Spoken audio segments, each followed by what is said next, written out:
afternoon. If this isn't a testament to Mom and her life and the people that she touched, I don't know what is. So thank you for being here with us. We really appreciate it. We're going to spend some time sharing from our family. We're going to offer you an opportunity to share as well.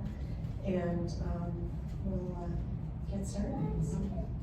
I think we'll do some official thank yous to the staff at Trinity Health, Hospice, the Sitesman team here. I'm trying to think, I have notes. You have notes, I read them.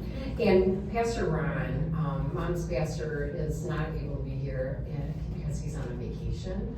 And that kind of is fitting with our mom, I feel like. So our family is going to do the service, so there might be some hiccups along the way because we're not professionals. But we're going to share from our heart and hopefully inspire you with the life that our mom lived. So we have Hospice, Little Red House, and then Margot isn't here, but I have a good friend. Oh, Margot, there she is, Margot Benort, a special dear friend. She and Bo, her dog, were helpful in doing some caregiving for our mom, and just want to say special thanks for loving her the way we did, and for being a little instigator in a season of life where she felt kind of tied down. So in those last caring moments of her life, you did really make an investment in her, and we appreciate that. And I think that's it.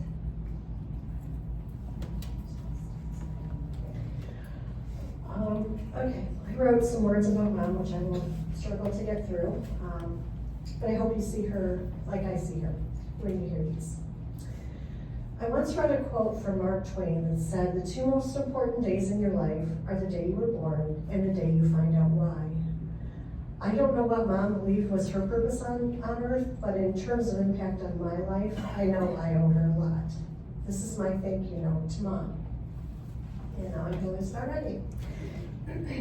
Dear Mom, I'm not sure that I have done the best job of saying thank you for all that I owe you in making me the woman that I am today. I know I told you I loved you, and I hope you understood how much I appreciated your role in raising me to be a decent human being. If I missed the mark, please consider this my attempt to express my love and appreciation for all you have done. I suppose the best place to start is at the beginning. You gave birth to me an 8-pound baby girl in the middle of winter who came with a few health challenges. When I developed asthma, you would sit with me in the bathroom running a hot shower, trying to make it easier for me to breathe until the attack was over. When I had to be hospitalized, you stuck up for me with that mean nurse who made me drink from a bottle when I had long since been drinking from a glass. The nurse just thought I was a brat because I kept throwing the bottle out of the crib. Only a few months ago, you again brought that story up, and you are still mad at that nurse all of these years later. Thank you for being my champion and showing me how important it is to stick up for others who need your help. Mom read to me a lot when I was young. Read and read and read. Rocked and read. And not that I remember directly, but my aunt would say, "Phyllis, your daughter is ready to read." And that was before kindergarten, and kids didn't read when they were 3 back then. But she's like, "What are you talking about? She's way too young to read." And sure enough, Aunt Pat got me a book and I read it. And I want to just say how thankful I am for my mom giving me the love of reading, because that is a basis for everything that I was able to build from then on. When we were younger, you would often, my mother, I'm sorry, saying this for Mom, you would often sew the clothes we wore. While I did not get your gift of sewing, rumor has it that I could not sew a straight line in home ec, you taught me the importance of using your gifts to care for your family. Thank you for lovingly preparing the clothes I wore. When my birthday came around, you would bake my favorite cake. I still remember the princess cake you made me. complete with a wide skirt and a Barbie doll body. You all remember those if you've been in my age group. We all got those. Is that why I have an obsession with castles and picked a princess dress for my wedding? I don't know, but thank you for making my birthday special. Since I can remember, you always saved trinkets, mementos, and artwork that I made as a kid.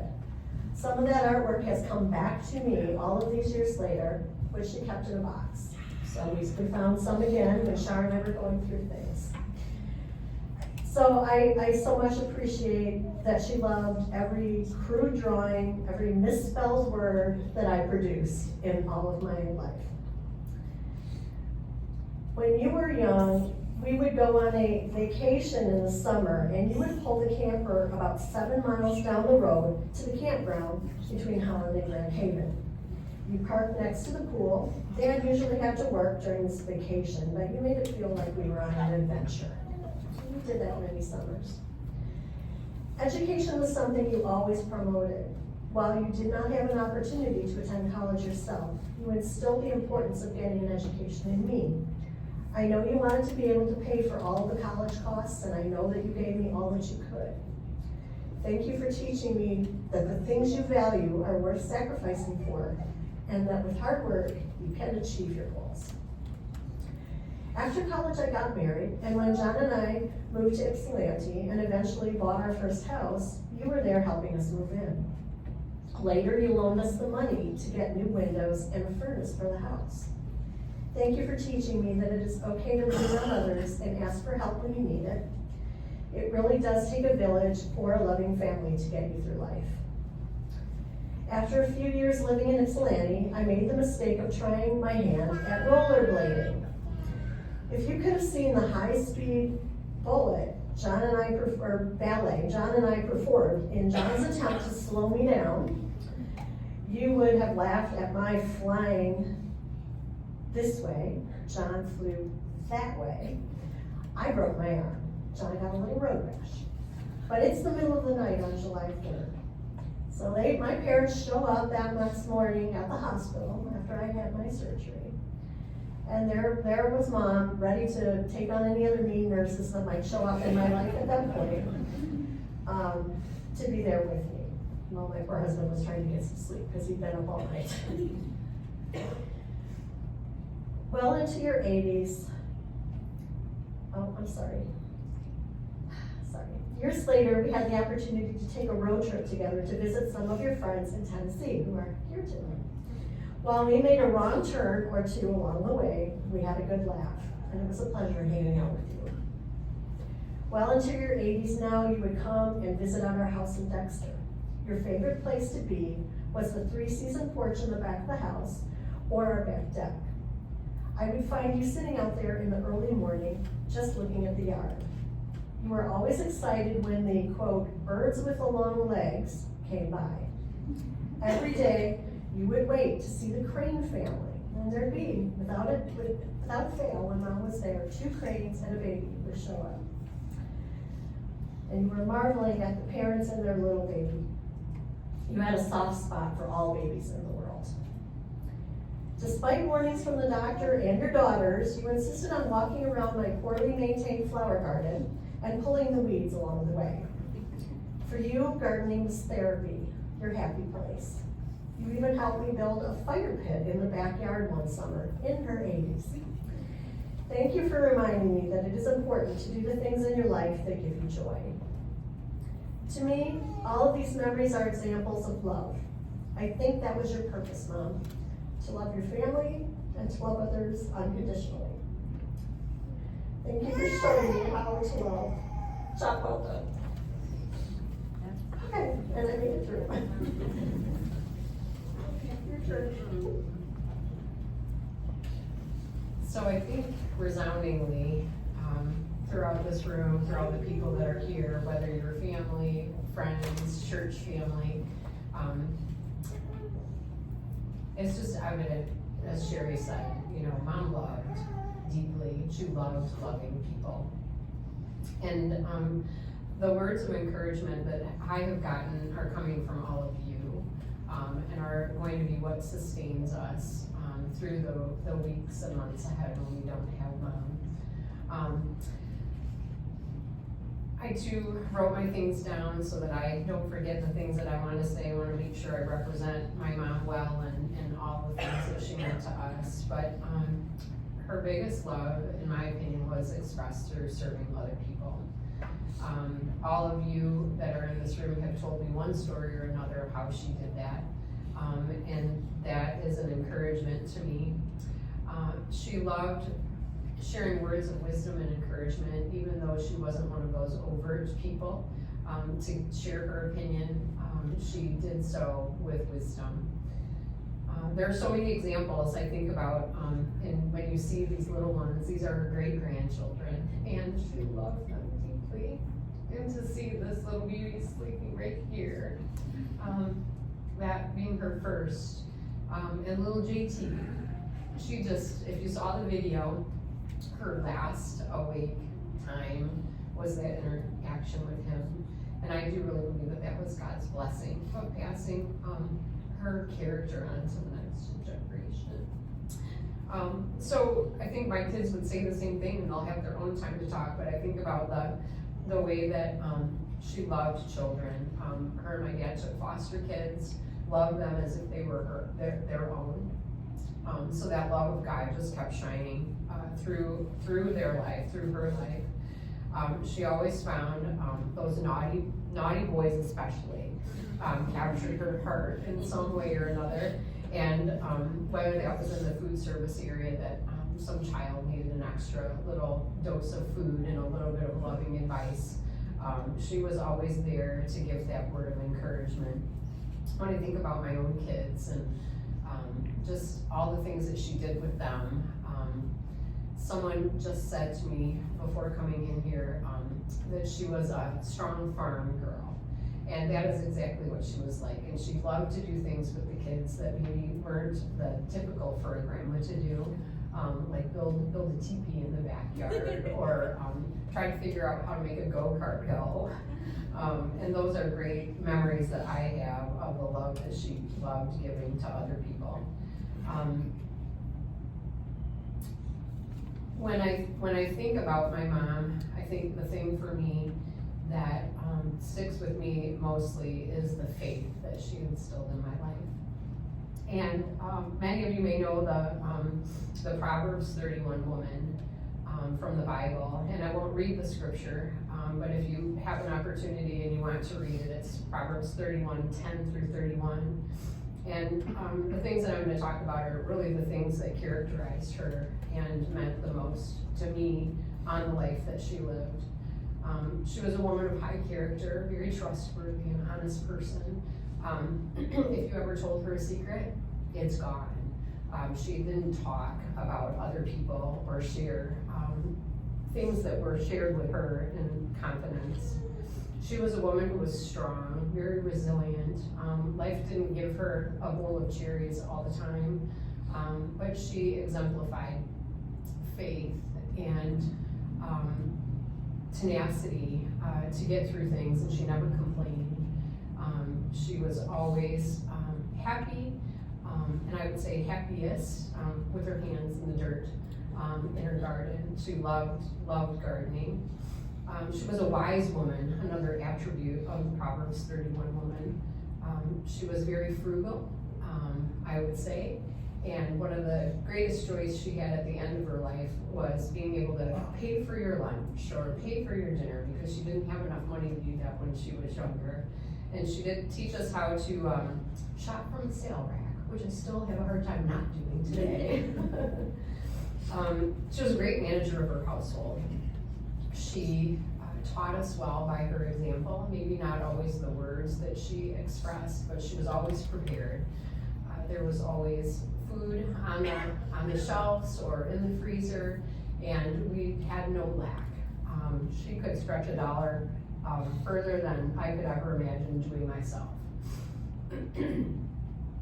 She was always looking forward, like Sherry said, to always have a little nest egg.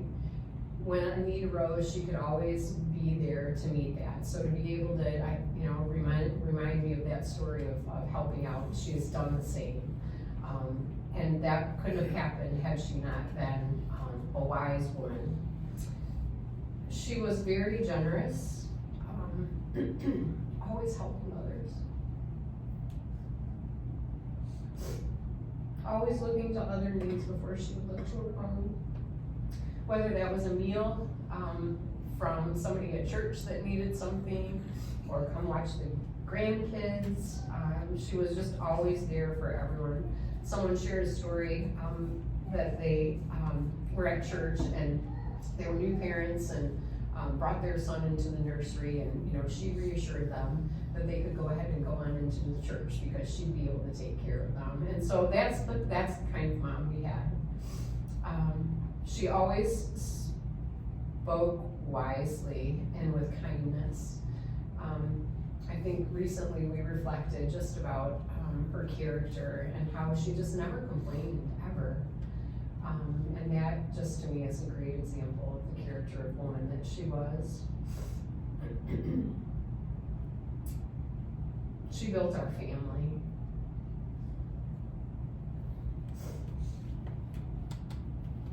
And discipline was something we grew up with at home, and because my dad was gone and she was home, she was our primary disciplinarian, and she didn't believe in waiting until dad got home. She took care of it.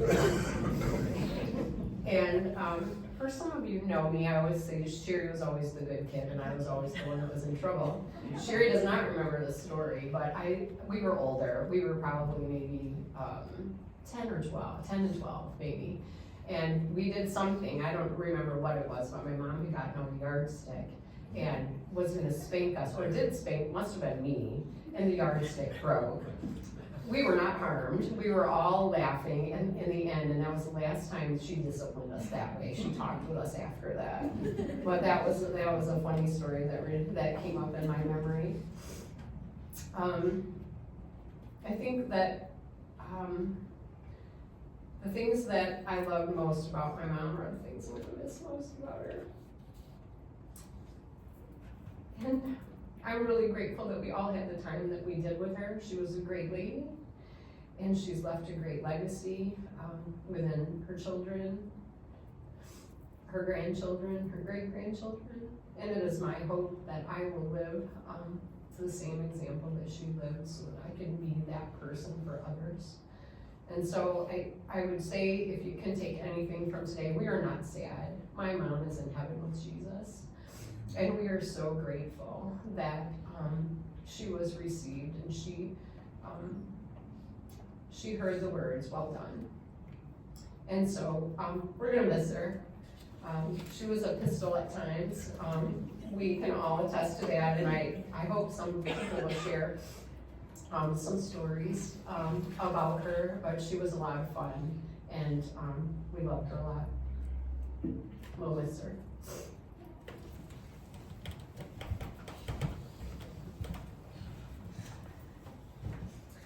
So as Shar said, I had a chance to be with Mom in the final week, and I'm so grateful for that. While I was gone, I came home, and John, my husband, said, I wrote a song. John, he's looking at me like, I have to try to get through the song, and you're looking at me. Yeah, John picked up the guitar a few years ago and started writing songs in the last couple of years. They just flow out of him. And I'm gonna let him tell, if he can get through it, I'm gonna let him tell you how he developed this particular song and what inspired him to write it. And then he's gonna give it a go to try to sing that song for you. We'll have the lyrics, or we're gonna attempt to have lyrics behind me as well. They're probably maybe a little small to see, but we'll try to put them up there. So, John, are you okay to introduce it, or do you want me to? You do it.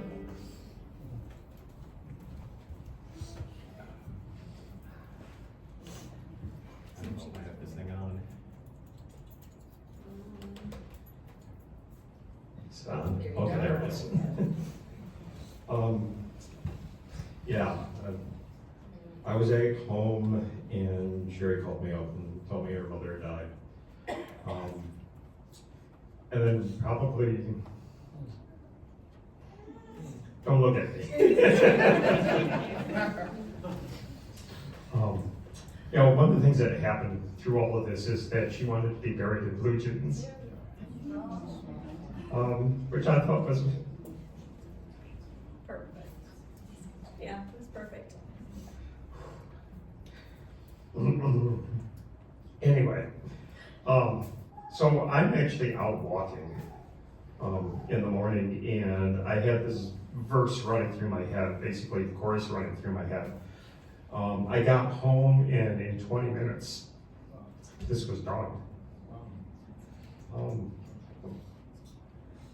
And I suggested that we all should wear blue jeans to this. I got vetoed on it. Because I thought it would be perfect.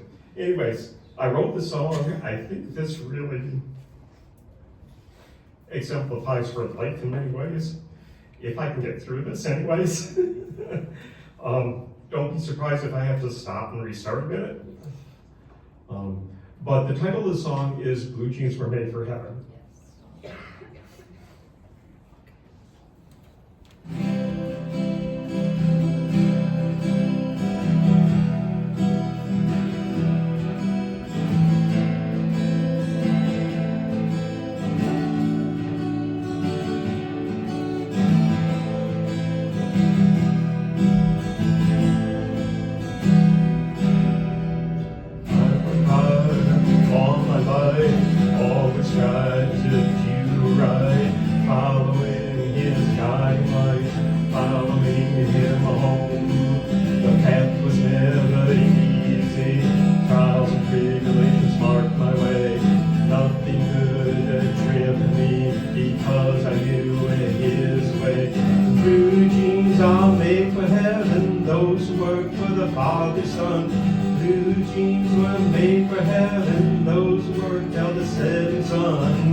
So it was very inspirational.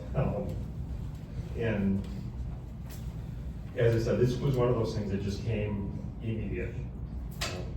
So I'm very happy and blessed to be able to do that with you. Thank you.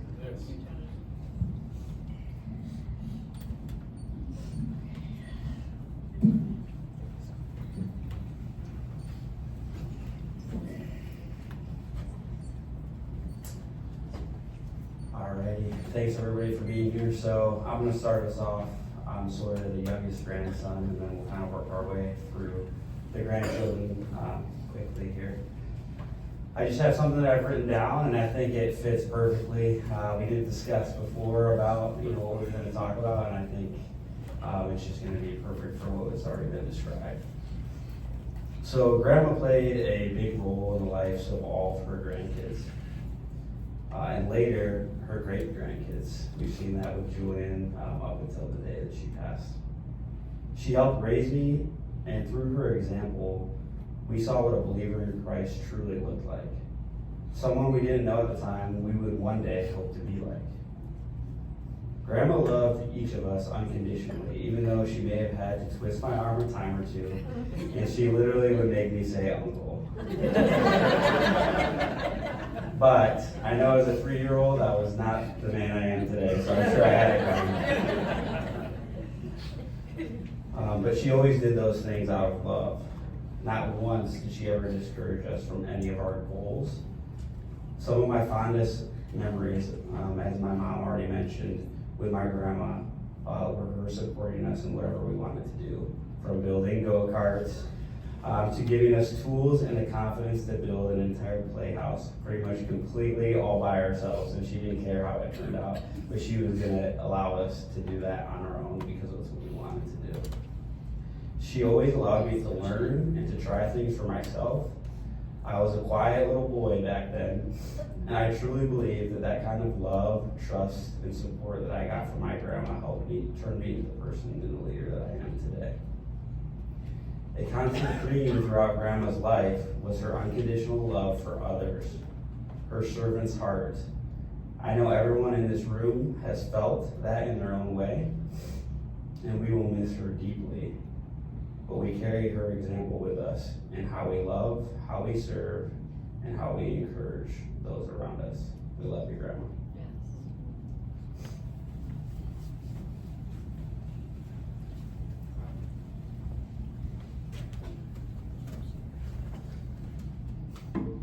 So I'm people here today. My name is Tanner.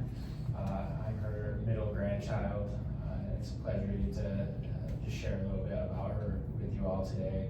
I made the joke earlier to somebody that she told us that nobody was going to be at her funeral because she had outlived all of her friends. And I think that this is a testament just to how much of an impact she had on her various different communities, whether that was her church family, our personal family, friends, everybody that got to meet my grandma was definitely impacted and moved by who she was.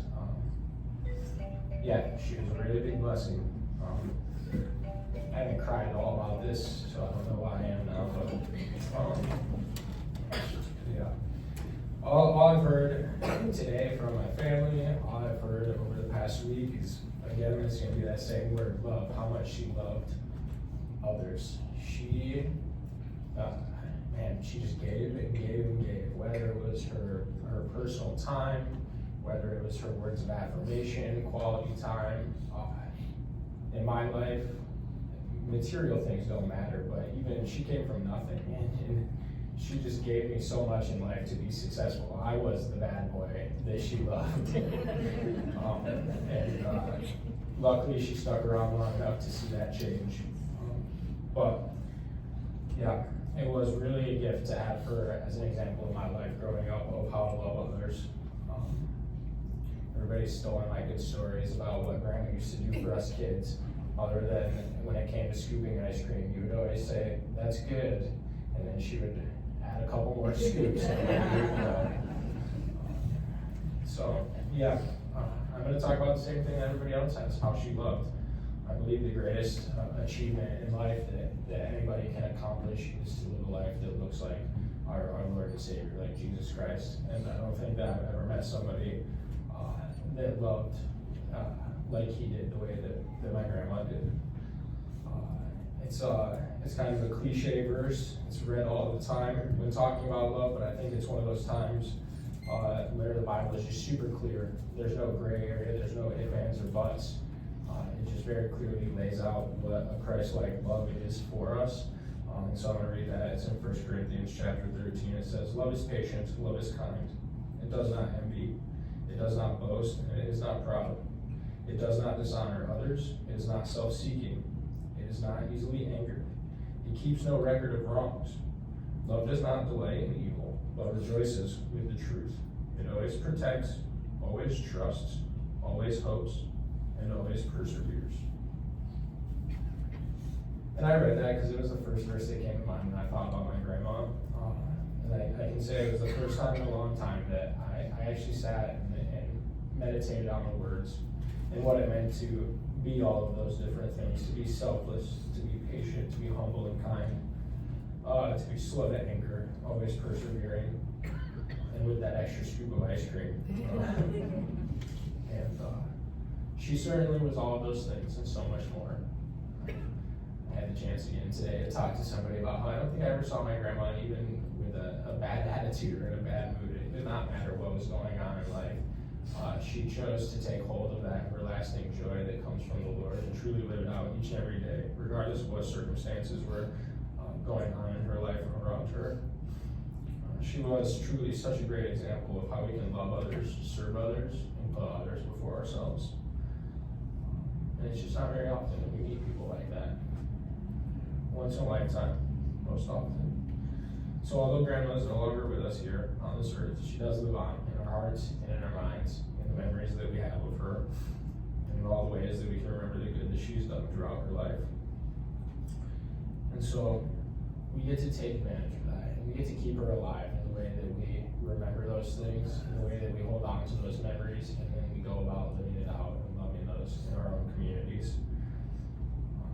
At some point, everybody in this room got to be impacted by her love and her character.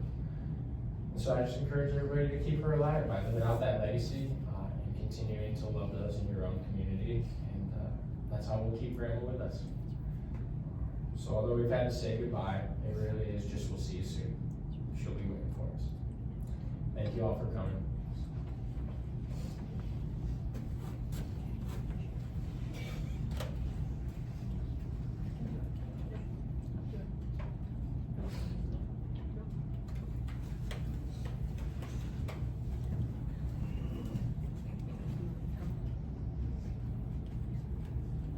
Kira earlier, what was it that she wanted to say? She called Grandma Grammy.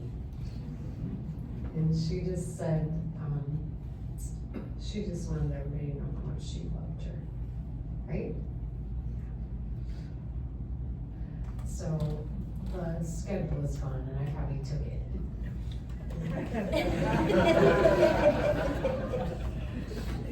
Oh, thank you. So, Carlos is going to sing one of Mom's favorite songs. Are you ready? Yes. Okay, I assume you want to say something too. Okay.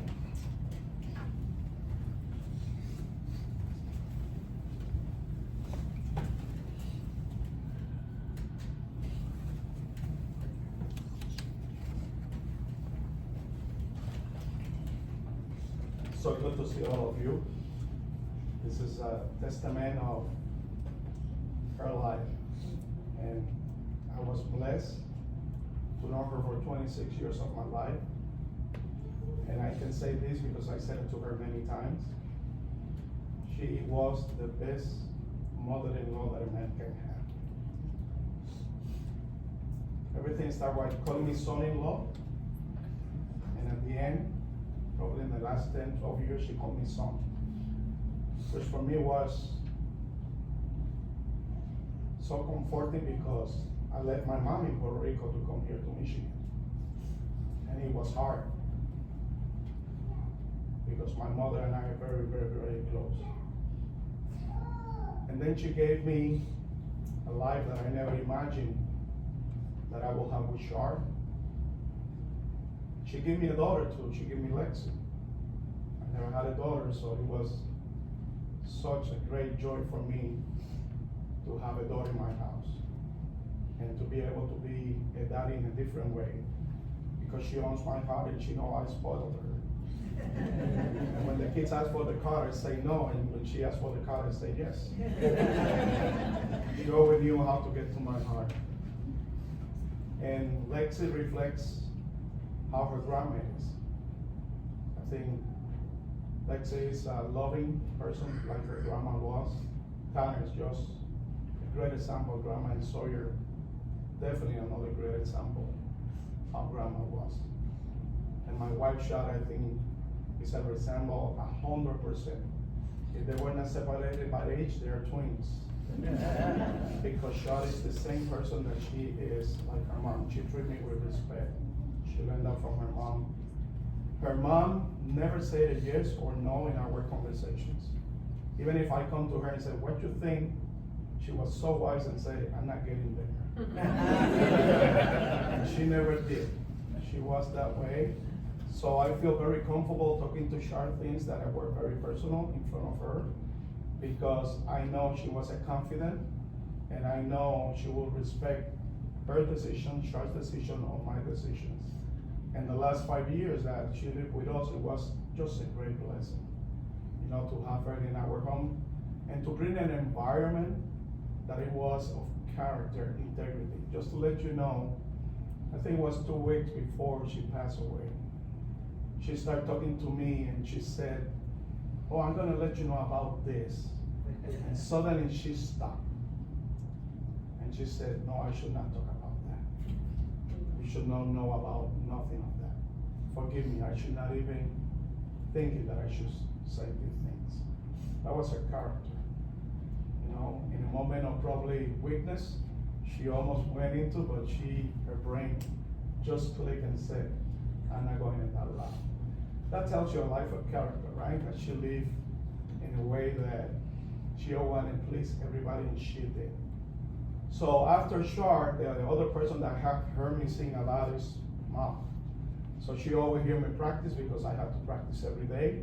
I rest one day because God rests one day too. But every time, I would not do it so much often. I don't sing so much hymns at my home. But when I do this hymn, she always will come downstairs to the basement and start applauding me like this. And she said, that's it, boy, with a thumbs up. So that was such a great memory for me, because even at the end of her life, when I did this and I come upstairs because I know she cannot come downstairs, she said, why don't you sing more often in English? It's more beautiful. And I said, I know, Mom, but I have to practice the other languages too, because I have to sing in those languages. So I apologize. But she always was she loved Alan Jackson, so every time I put Alan Jackson, she loved. And I tried one time to sing in the garden for her, and she said, well, keep doing the other one. So I got great memories, right? I think we built memories that are gonna protect our future. And I think I am so honored that I can do this song. And I never have seen John singing before, so I was so excited to hear you singing. And what a beautiful song, you know. If you give me your permission, I would like to learn it one day and honor her too. Because it's maybe you and I do it too one day. So I will sing for you, My Jesus, I Love Thee, because it was her favorite hymn, and she asked me to sing this in her celebration of life. Battery 70%. Okay. And I found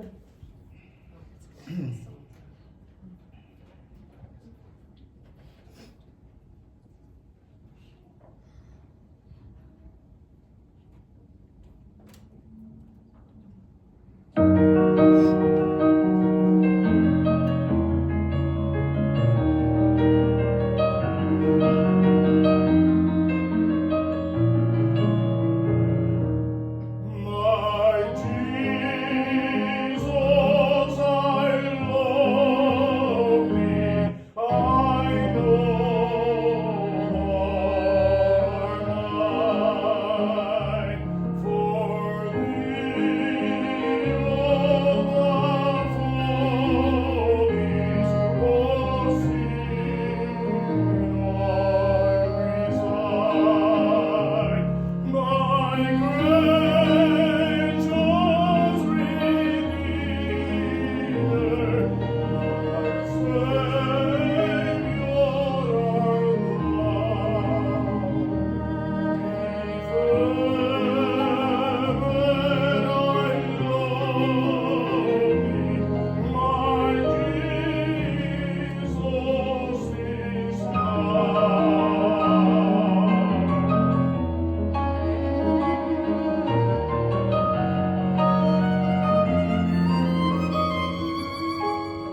We would like to give you an opportunity to say something if anyone would like to. We've heard a lot of stories out in the lobby before coming in. No pressure, if you don't want to, that's okay, but we'd like to give you an opportunity if there is anybody who would like to step up and share a story about mom. Or you can just do like me and just cry for a while. Oh, we have one in the back. You want me to come up or you want me just to yell? Go for it. My name is Margot Lenore, and I was able to be a part of Phyllis's last times, and some of her last days. And I, like Sawyer, pulled the inner naughtiness out of her the last 6 months or so. And I would come and I would stay with her, and we would go on adventures. Sometimes we would go and she'd always buy me dinner or lunch, as she always loved to do. But we'd go looking for her car. She never knew where her car was. So I would take her to those places, and she'd always have that glimmer in her eye and say, "What's next?" And it has just been a true privilege and a joy to get to know this family just a little bit deeper. And the encouragement she gives this family to just be better, the next generation and the next generation, and take her heart and spirit and just thrive with that. And I have been able to take some of that as well. And I'm just so blessed to have known her. So thanks so much. Thank you, Margot. Anyone else? Is everyone hungry? I have a story about food. I just want to say what a precious lady she was, thinking about the church. She just always had a kind word for whether you were your first time visitor or somebody that's been there for 50 years. She just made you feel so good.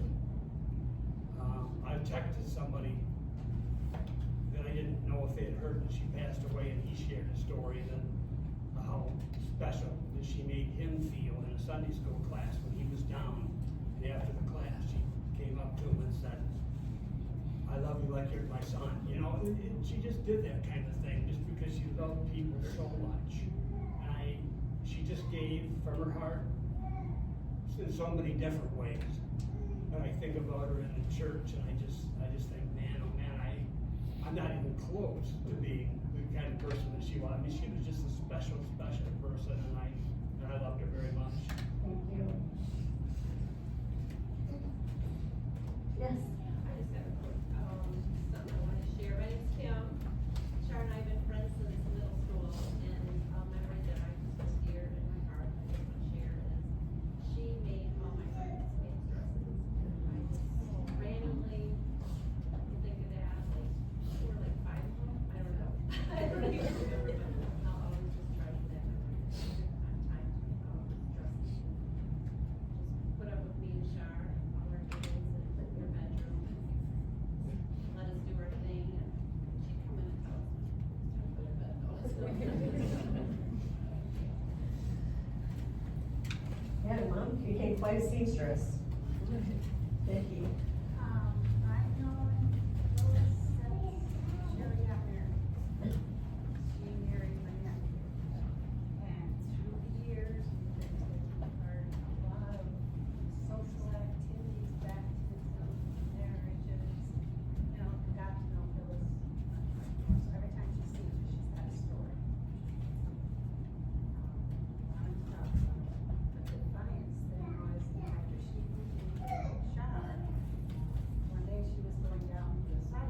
And I went past her, and I said, so went around a lot, and stopped, and she recognized me right away. And she started talking. The guy was granted he was gate in front of the school, but they could close it at a certain hour, and I was pointed that way. So I had to excuse myself, but I think I'd probably still be having a conversation with her because she was just such a pleasant lady. And I made her so comfortable. I'm sorry. I'm not sorry. Sherry said, I celebrate because you know, she's a much better place to be. Thank you. Thank you. My name's Vicki, and Aunt Phyllis, was married to my Uncle Jim, and my mother was Uncle Jim's older sister. So, I've always loved her. She's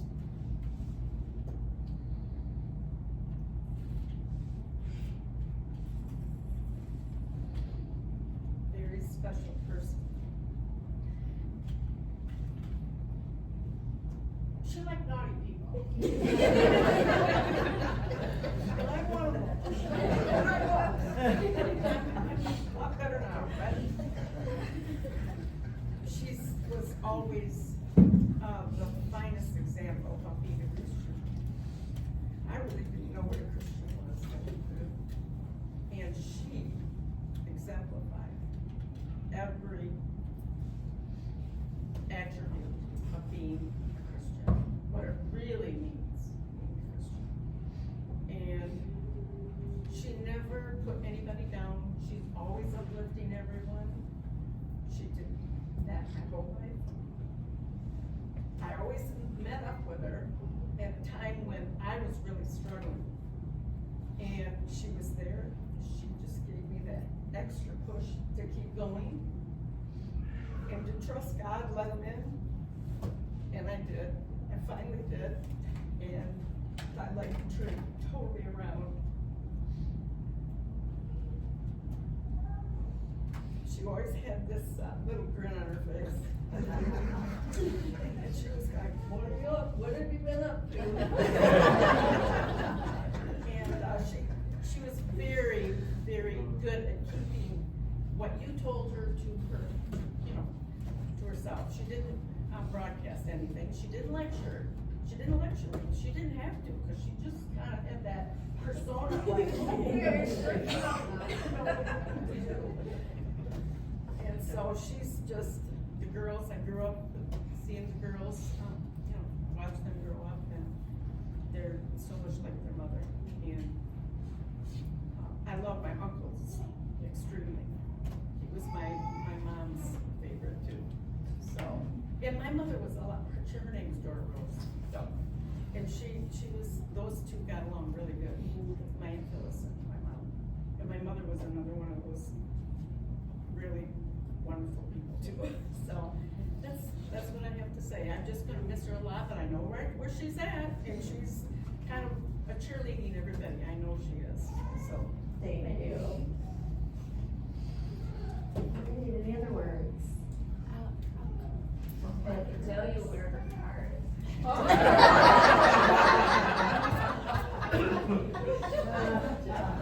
Years ago, she sold that car to my grandson. He was newly married with a 2-year-old and another one on the way. And she sold him that car way less than what she should have gotten for it, because she wanted to give them a good start. That's just who she was. And then she gave me every penny of that money to go on my mission trip.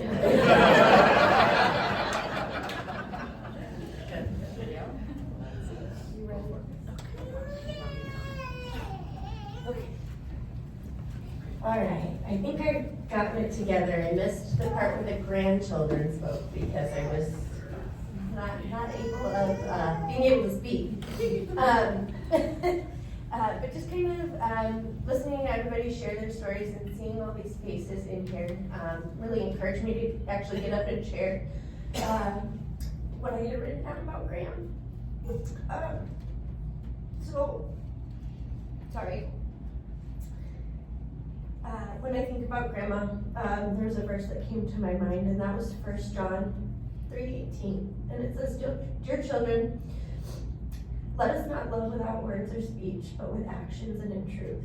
And I think, hearing everybody share their stories, I think that just exemplifies how she lived her life. You never questioned if she loved you, whether she told you that or not. It was all in her actions, and that's how she showed her love.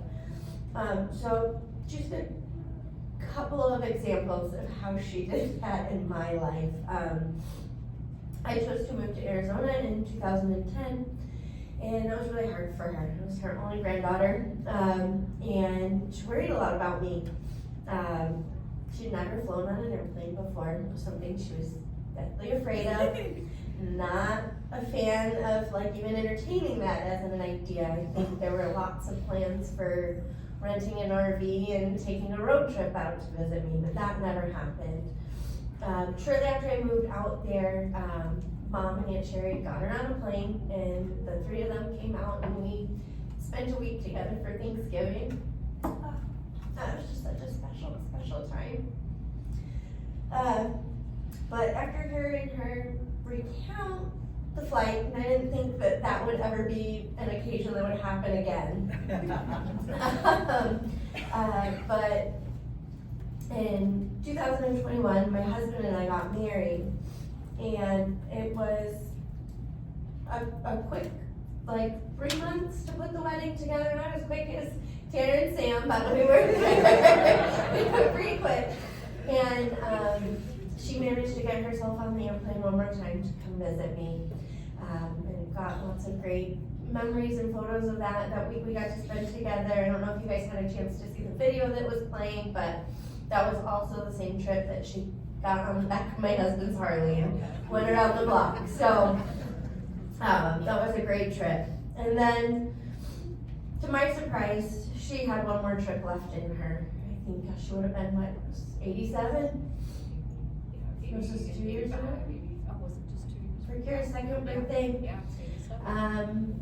Sawyer and Natalie had some friends who have a condo in Scottsdale, which is close to where my husband and I live. And so Mom and Poppy brought Grandma out, and we were able to stay at the condo and just have their grandma and grandpa time with Kira, and she got to spend some more time, quality time with Grammy. And so I think it just is a testament to what Grandma would do for the people that she loved. Whether she was terrified or not, she would still show up for us all. So thank you guys for all being here.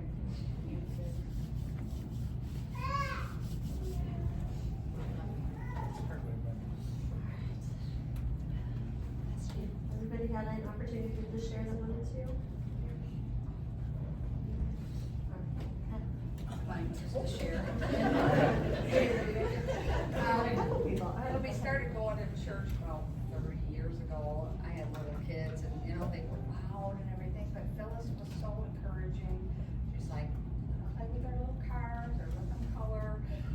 She was just so loving about that, and she loved my kids and my grandkids.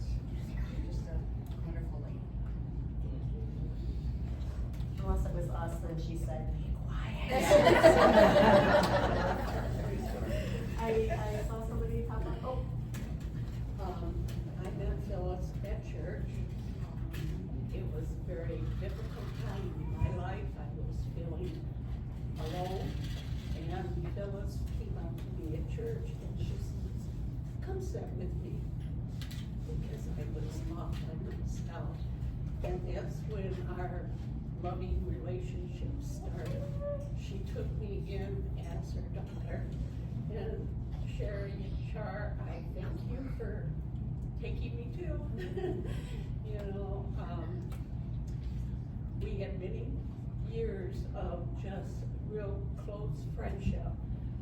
She would have me come out to the house, and she'd say, "We don't have to talk, we can just sit, we can watch a movie, whatever," and we'd sit on her back porch, just feeling her love, got got me through that time, and then on Wednesday nights, Phyllis and I, after service, would go to Burger King. She loved Burger King. And that's when I met Joe. He started on Wednesday nights talking to me in the hall, and I wasn't quite certain where I was gonna be at there with that. And one Wednesday night, Phyllis says, she walks by us and she says, okay. She says, we're headed to Burger King. If you want to talk to her, meet us at Burger King. Phyllis and I got in her car, and she looks at me, she says, okay, I did my part, the rest is up to you. And Joe and I have been married now for 11 years. I have her to thank for that too. You know, she was a big part of that. Mother matchmaker. All right, yes. Yeah. Phyllis and Jim were our neighbors for 40 years. And they were the best neighbors we could ever have. And Phyllis loved the garden. Raj loved the garden. And they spent many days, hours, talking about gardens, growing the gardens, and enjoying the fruits of them. And Shar and Jerry grew up next door to us, next to our two kids, and we just had wonderful memories. And even after the kids were grown, and we started going to Florida, I would get a call from Phyllis, and she said, your garage door is open. I need to know how to close it. And so we had to explain how to close it. And then another year, part of our fence blew down. She called.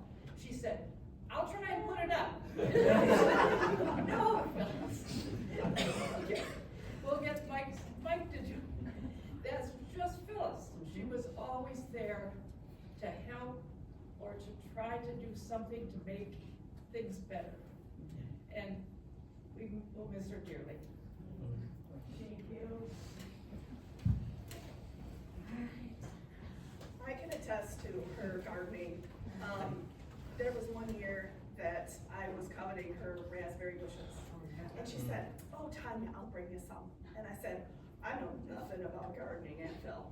And she said, don't worry. They don't take any care or anything. You just throw them in the ground and they grow. That was back in 2000. We started with probably about 5 stalks, and we probably have hundreds and hundreds of raspberry bushes, stalks from her. So I know a certain young lady that will make sure that she takes very good care of those raspberries forever. You guys did better than me. I killed the roses.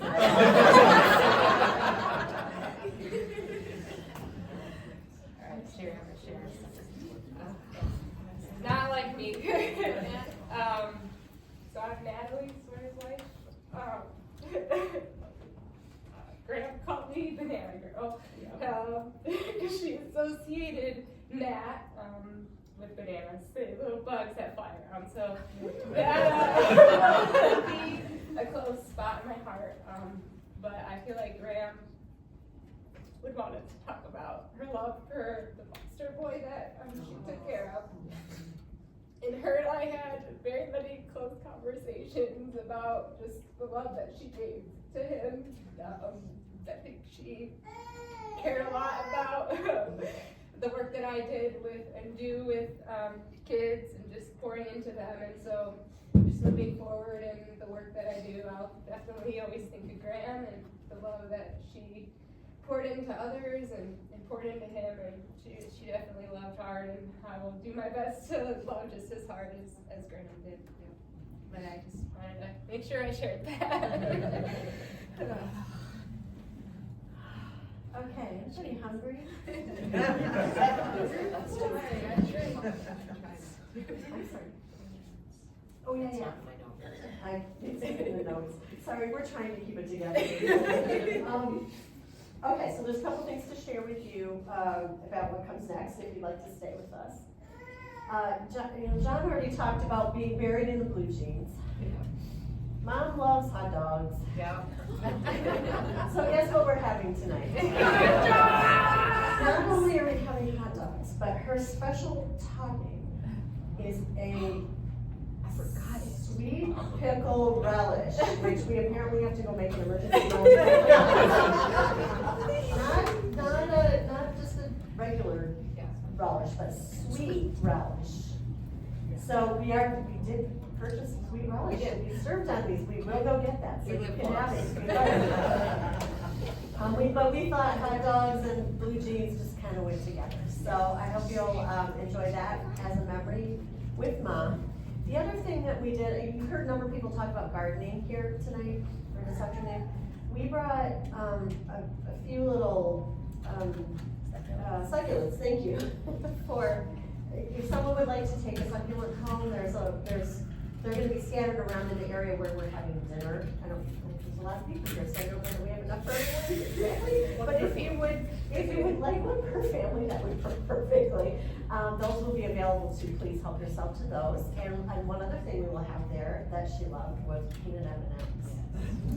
So there is a big jar of peanut M&Ms. If you'd like to help yourself with a little scoop of peanut M&Ms in her memory, that would be great too.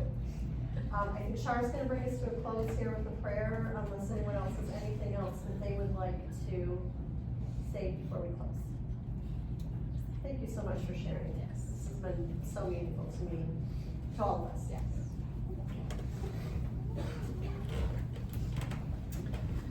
Thanks again for being here, and I'll just bless the food, and then when we get down there, you can go ahead and help yourself, and we're not far for the relish. It wasn't on the list.